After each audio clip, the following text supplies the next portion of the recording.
সিপাহী বিদ্রোহের পর আজ প্রায় ১৫৯ বছর কেটে গেছে।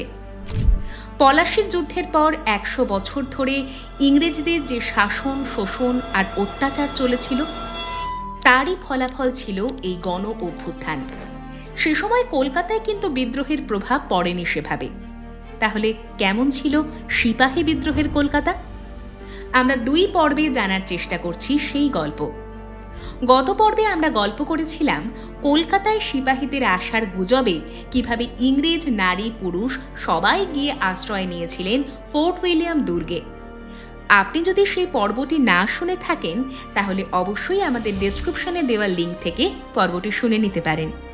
আজ থাকলো দ্বিতীয় পর্ব। আপনারা শুনছেন ক্লক টাওয়ার পডকাস্ট। পৃথিবীর বিভিন্ন দেশের, বিভিন্ন সময়ের, বিভিন্ন মানুষের গল্প নিয়ে আসি আমরা প্রত্যেক সপ্তাহে শুক্রবার। এমন সব গল্প যা শুনতে গল্প হলেও আসলে সত্যি। এরকমই সত্যি গল্প শুনতে আমাদের চ্যানেলটি সাবস্ক্রাইব করুন আর শুনতে থাকুন আজকের পর্ব। এসে গিয়েছে আমাদের নতুন গল্পের চ্যানেল কাহিনী স্কোপ। লিঙ্ক থাকলেও ডেসক্রিপশনে। প্রত্যেক সপ্তাহে নতুন নতুন গল্প শুনতে সাবস্ক্রাইব করুন আজই। বিদ্রোহের সেই উত্তাল সময়ে কলকাতার শিক্ষিত ও ধনী বাঙালিদের ভূমিকা ছিল একটু অন্যরকম। তাঁরা মনে করতেন ইংরেজ শাসনই তাঁদের জন্য নিরাপদ। তাই রাজা রাধাকান্ত দেবের সভাপতিত্বে হিন্দু মেট্রোপলিটন কলেজে এক সভা করে তাঁরা ব্রিটিশ সরকারের প্রতি পূর্ণ সমর্থন জানান এবং সিপাহীদের অকৃতজ্ঞ বলে নিন্দা করেন। রানী রাসমণির বাড়ি থেকে শুরু করে শোভাবাজার রাজবাড়ি সব বড় বড় বাড়িতে সশস্ত্র প্রহরী বসানো হলো। সাধারণ মানুষও আত্মরক্ষার জন্য বাড়ির ছাদে ইট পাথর জমা করতে শুরু করে। বিদ্রোহের আঁচ থেকে বাঁচতে কলকাতার বড় বড় রাজবাড়িগুলো তখন দুর্গের চেহারা নিয়েছিল। পাইকপাড়ার রাজা প্রতাপ সিংহ আর ঈশ্বরচন্দ্র সিংহের বাড়ির সামনে প্রায় ২,০০০ সশস্ত্র প্রহরী বসানো হয়েছিল। সেখানে যেমন বন্দুকধারী ব্রিটিশ সৈন্য ছিল, তেমনই ছিল ঢাল তলোয়ার হাতে দেশীয় পাহারাদার। শোভাবাজার রাজবাড়ি, মলঙ্গার দত্তবাড়ি কিংবা জানবাজারের রানী রাসমণির বাড়ি, কোথাও প্রস্তুতির খামতি ছিল না। কলুটোলা থেকে বাগবাজার পর্যন্ত যত নামী পরিবার ছিল, শীল, মল্লিক, ঠাকুর, দেব কিংবা বসুর বাড়ি, সব জায়গাতেই সম্ভাব্য আক্রমণ ঠেকানোর ব্যবস্থা করা হয়েছিল। যাদের বন্দুক ছিল না তারা ঢাল তলোয়ার, বল্লম আর সরকি জোগাড় করে রেখেছিলেন। রাতভর ঘোড়া বা ঘোড়ার গাড়িতে চেপে শহর পাহারা দেওয়ার কাজ চলত। সাধারণ মানুষদের মধ্যে প্রায় ৩০০ জন তো রীতিমতো যুদ্ধবিদ্যাও শিখে নিয়েছিলেন।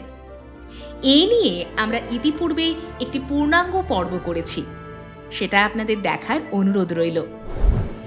বিদ্রোহ দমন করতে ব্রিটিশ সরকার যখন দিল্লি, আগ্রা বা কানপুরে বিশাল সৈন্যবাহিনী পাঠাতে শুরু করল, তখন এক নতুন বিপদ দেখা দিল। সৈন্যদের খাবারের জন্য কলকাতা থেকে দেদার চাল, ডাল, তেল পাঠানো হতে লাগলো।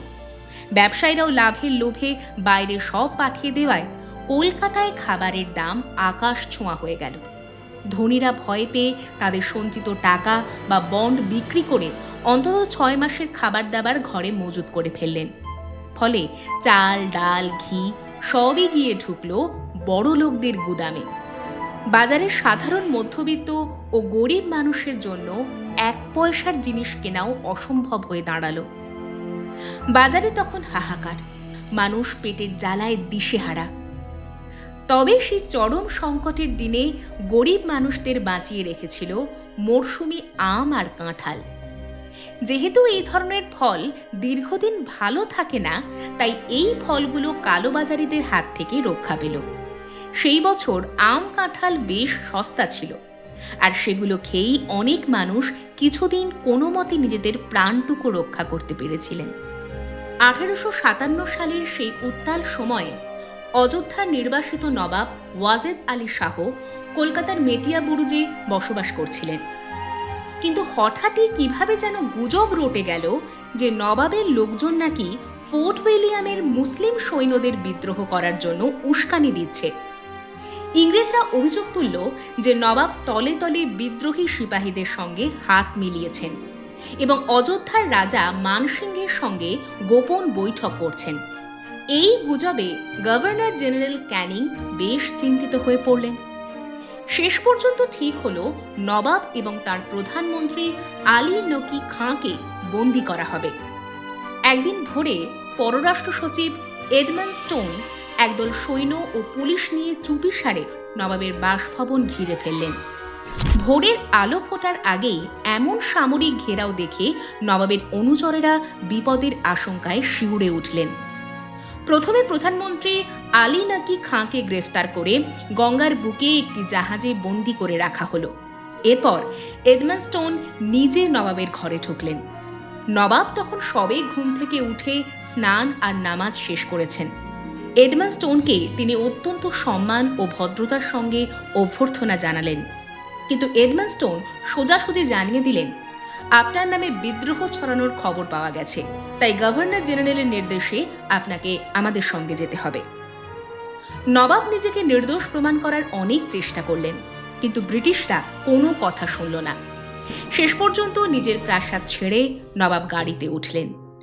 বাইরে বেরোনোর সময় তার মুখে আভিজাত্য অটুট ছিল, কিন্তু গাড়ি চলতে শুরু করতেই এই চরম অপমানে তার দু চোখ দিয়ে জল ঝরতে শুরু করল।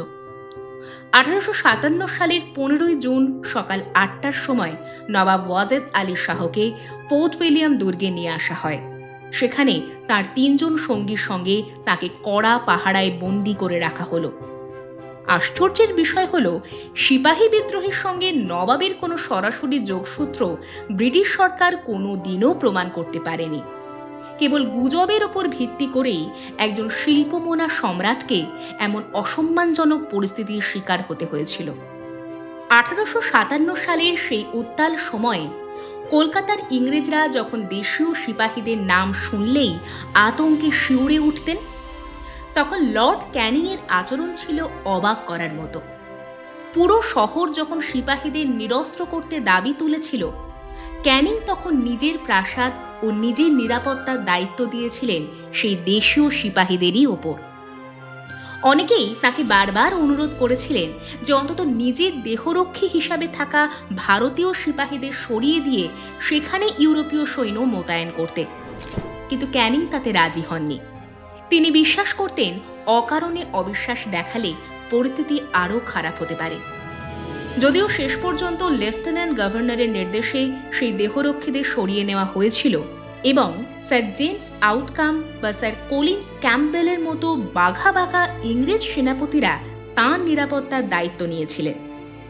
পরবর্তীকালে লর্ড এলগিন তার এক চিঠিতে ক্যানিংয়ের সেই সময়ের মানসিক অবস্থার কথা জানিয়েছিলেন। তিনি লিখেছিলেন, বিদ্রোহের সময় পুরো কলকাতার মানুষ যখন ভয়ে থরথর করে কাঁপছিল, তখন একমাত্র গভর্নর জেনারেল ক্যানিংই ছিলেন সম্পূর্ণ ভয়শূন্য। তিনি ভোর 5টা থেকে রাত পর্যন্ত এক মনে কাজ করে যেতেন। এই চরম উত্তেজনার মধ্যেও তিনি বা তাঁর স্ত্রী লেডি ক্যানিং কাউকেই কখনো বিচলিত হতে দেখা যায়নি। তারা সবসময় শান্ত ও হাসি খুশি থাকতেন। ক্যানিংয়ের এই চারিত্রিক দৃঢ়তা প্রমাণ করে যে কেন তাকে সেই কঠিন সময়ে পরিস্থিতি সামাল দেওয়ার জন্য উপযুক্ত মনে করা হয়েছিল।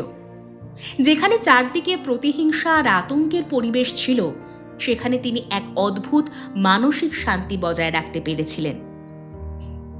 এই সময়ে যখন সারা ভারত দাউ দাউ করে জ্বলছিল, তখন বাংলার ধনী ও জমিদার শ্রেণীর মানুষেরা ছিলেন ব্রিটিশ কোম্পানির সবথেকে বড় ভরসা। সাধারণ মানুষের যখন নুন আনতে পান্তা ফুরাচ্ছিল, তখন ব্রিটিশদের আশীর্বাদে এই ধনীরা তাঁদের বিলাসিতা আর জাঁকজমক দিব্যি বজায় রেখেছিলেন। কলকাতায় কেবল কিছু গুজব আর আতঙ্ক ছড়ানো ছাড়া বাংলার খুব একটা বড় কোনো ক্ষয়ক্ষতি হয়নি। বিদ্রোহ দমনের পর ভারতের শাসন ব্যবস্থায় এলো এক বিরাট পরিবর্তন। দীর্ঘদিনের ইস্ট ইন্ডিয়া কোম্পানির শাসনের ইতি ঘটল এবং ভারতের শাসনভার সরাসরি চলে গেল ইংল্যান্ডের রানী ভিক্টোরিয়ার হাতে।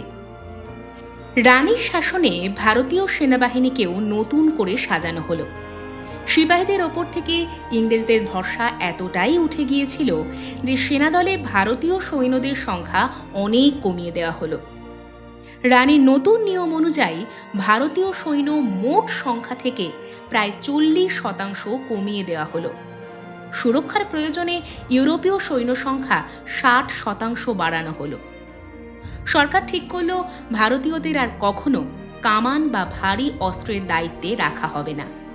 তবে তারপরেও পার্বত্য গোলন্দাজ বাহিনী আর হায়দ্রাবাদের দেশীয় গোলন্দাজ বাহিনী তাদের আগের পদেই বহাল থেকে গিয়েছিল। 1857 সালের সেই বিদ্রোহ বাংলার সমাজ ও রাজনীতিতে এক গভীর প্রভাব ফেলেছিল, যার রেশ রয়ে গিয়েছিল আরও অনেক বছর। আজকের পর্ব পাঠে ছিলাম আমি মৌটুসী। স্ক্রিপ্ট ও পরিকল্পনা কৌশিক রায়, সাউন্ড ডিজাইন ও video edit Middle Entertainment Solutions. আগামী সপ্তাহে আমরা আসছি আরও একটি নতুন পর্ব নিয়ে। সঠিক সময় নোটিফিকেশন পেতে অবশ্যই সাবস্ক্রাইব করে রাখুন আমাদের চ্যানেলটি। তাহলে দেখা হচ্ছে আবার পরের শুক্রবার ঠিক রাত 9টায়। ততক্ষণ ভালো থাকবেন, সুস্থ থাকবেন।